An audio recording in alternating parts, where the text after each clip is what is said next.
Welcome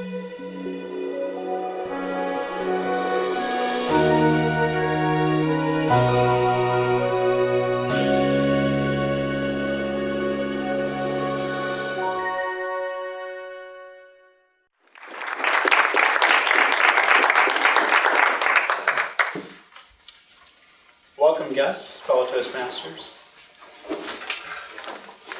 It was a brisk, cold afternoon in San Francisco. Ross Albright was sitting at his laptop at a San Francisco public library. All outward appearances would suggest that this was an all-American kid. He was a former Eagle Scout. He had graduated from the University of Texas with a degree in physics and a master's degree from the University of Penn State in mechanical engineering. Pretty bright guy. All of a sudden, from behind, a homeless looking woman yelled, "I'm so sick of you!" Distracted, Ross looks over his right shoulder, and at the exact same time, her partner and fellow FBI agent swiped his laptop from in front of him. In all the commotion, the patrons came to the woman's defense and kind of apprehended Ross for just a couple seconds. Gave the agent enough time to look at the laptop and see that he had logged into all the accounts that they were looking for. And he said, "We're good." Ross was issued a warrant for his arrest at that moment. See, Ross was the mastermind of a website called Silk Road. Now, Silk Road was modeled after Amazon and eBay, where buyers and sellers could come together and sell their wares online. The only difference, not the only difference, but the primary difference between the three is that Silk Road was on the dark web. Silk Road wasn't entirely about illicit drugs, but it was mostly about the drugs. But it was pretty much anything you wanted to buy illegal, you could do so online, right? So you could get stolen credit cards, bank account information, weapons, right? How about a fully automatic AK-47? Of course, without the required government background check. You could buy, or you could get child pornography. Just about anything you could think of, you could get on Silk Road.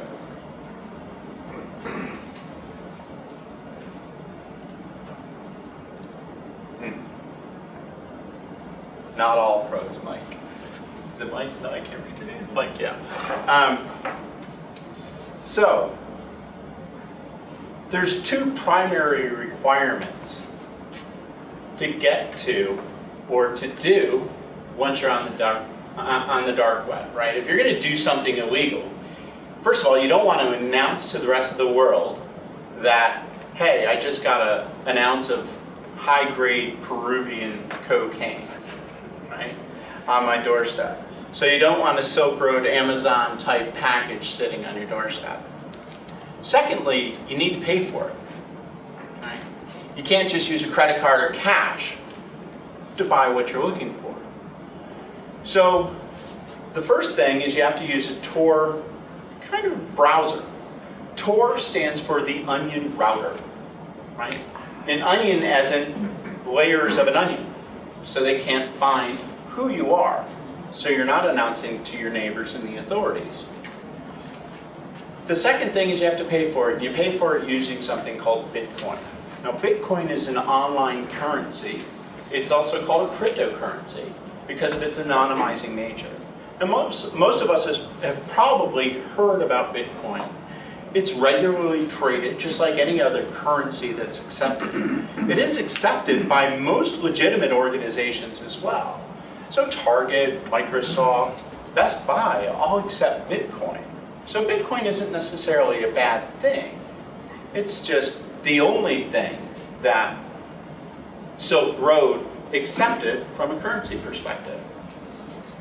So over the 3 years that Ross was in business in Silk Road, he was being sought after by the FBI, the ATF, the DEA, the Royal Canadian Mounted Police, Interpol from France, and also Scotland Yard. All these organizations are looking for him actively. They all had active investigations looking for the founder of Silk Road, and they had no idea who it was. And it's because of that Tor browser, if you will, the Onion router. When you go on the Tor router, anybody here could just download it and navigate to the dark web. It uses a pretty sophisticated encryption methodology and hopping to hide, and routing to hide your TCP address. So nobody knows who you are and nobody knows where you're going, if you will. So Ross eventually was caught. He made some mistakes.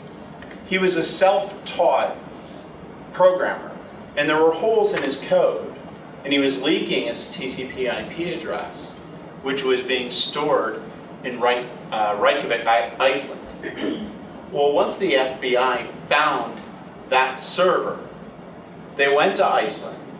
The authorities in Iceland went ahead and gave the FBI the authority or the ability to take one of the mirrored drives. So the FBI actually had Silk Road in their possession for a long time before they eventually caught him.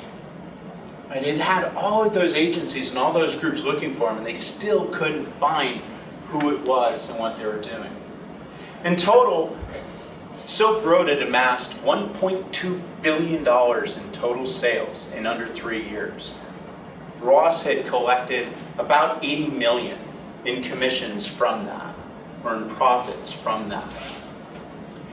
So they caught him, they took the site down, but of course Crime Inc. in the dark web, it didn't stay down for long. Silk Road is gone, but others have taken their place, and they've learned from Ross's mistakes. Thank you.